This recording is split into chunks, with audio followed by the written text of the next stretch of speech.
வழக்கம் போல் நானும் என் ஃப்ரெண்டும் ஒரு லாங் ரைடு போயிட்டு ரிட்டர்ன் வரும்போது பார்த்தீங்கன்னா, திருப்பதி ஹைவேல எங்கேயாவது சாப்பிடலாம் அப்படின்னு சொல்லி பார்த்தோம். ஏன்னா நாங்க வரும்போதே வந்து பார்த்தீங்கன்னா, ஈவினிங் மேல ஆயிடுச்சு. ஒரு 5:30க்கு மேல ஆயிடுச்சு.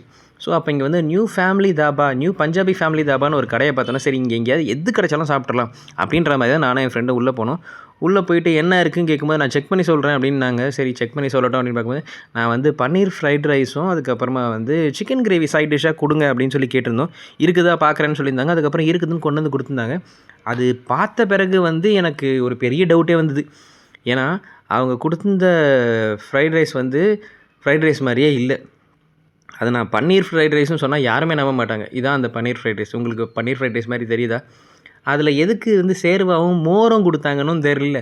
அந்த சிக்கன் கிரேவி பார்த்தாலும் சிக்கன் கிரேவி மாரியே இல்ல. எனக்கு ரொம்பவே வித்தியாசமா இருந்தது. நல்ல வேளை 2 ஆர்டர் பண்ணாம 1 ஆர்டர் பண்ணி நாங்க 2 பேரும் ஷேர் பண்ணிக்கலாம். அதுக்கப்புறம் நல்லா இருந்தா இன்னொன்னு வாங்கிக்கலாம் அப்படின்னு பண்ணியிருந்தோம். பட் எனக்கு 1 ஆர்டர் பண்ணதே ஏன் தான் ஆர்டர் பண்ணோன்ற மாரி இருந்தது. ஆனா, சாப்பிட்டு பார்த்தா டேஸ்ட் வந்து ஃப்ரைட் ரைஸ் மாரி சத்தியமா இல்ல. அது வேற விஷயம். பட் டேஸ்ட் ஆனா சூப்பரா இருந்தது. சாப்பிடுறதுக்கு ரொம்பவே நல்லா இருந்தது. நானே செம பசியில இருந்தேனா, இத சாப்பிடும்போது செம சூப்பரா இருந்தது. நீங்க இது மாரி வித்தியாசமா எங்கேயாவது சாப்பிட்டுருக்கீங்களா?